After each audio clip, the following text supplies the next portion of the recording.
the person that inspired me the most was Walt Disney. Oh. And I grew up, first off, typical New Jersey. Grandparents moved down to Florida. My uncle lived in Florida. Parents were teachers, so every summer we'd get in the station wagon and go down to Florida and live down there. So I did every tourist attraction, including Disney World, every year, during the 80s growing up.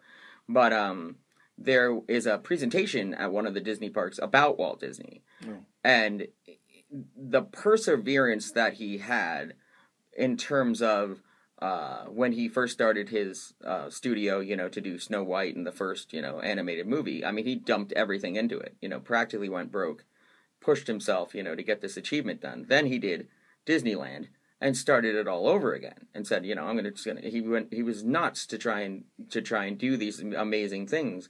And also, if you've ever been there and you read about how he runs his business, or he ran his business, I should say, use the past tense, of course.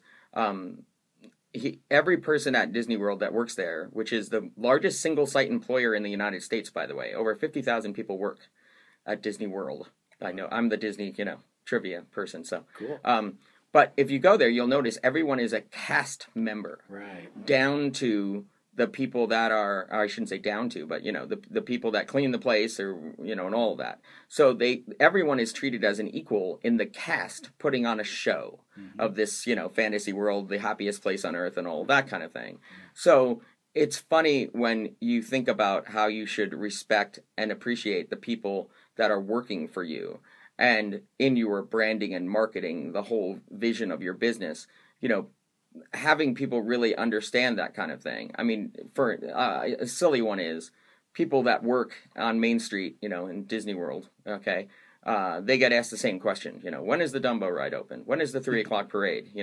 Over and over and over again. And every time they say, oh, well, the 3 o'clock parade is at 3 p.m. It's right here at the, no matter if they get asked it one time or 100 times in a day, they answer in the same magical, happy, just glad to know you, kind of voice and kind of attitude. And it's an amazing thing to experience because even that little thing of just being positive, just being friendly, just knowing that when someone comes to you, look them straight in the eye and smile and be enthusiastic to talk to them is great, for your company, for your business and all of that. So that's my main inspiration, in terms of how I try to live my life, in terms of pushing to do things that, would seem impossible, to also trying to treat everyone like they're, with a certain amount of appreciation and respect. Very nice. I love that. What a legacy, that man. Since the days of Grover. Yeah. So. Yeah. Well, people know Yoda, though, right? Yes, people still know Yoda. Okay. Yes. Frank Oz can only do one voice for all of his characters. You're sitting at home watching Sesame Street, and this is I don't know if I'm like going into the act now. No, I hope you realize you're triggering me. Sorry, to just go right into it. But I do the Grover bit, and then I turn on the second Star Wars movie that the Empire Strikes Back. The second Star Wars movie that's now the sixth Star Wars movie, whatever it is now. But and there's Yoda going, "Use the Force, Luke," and I'm like, Grover, man, is that you?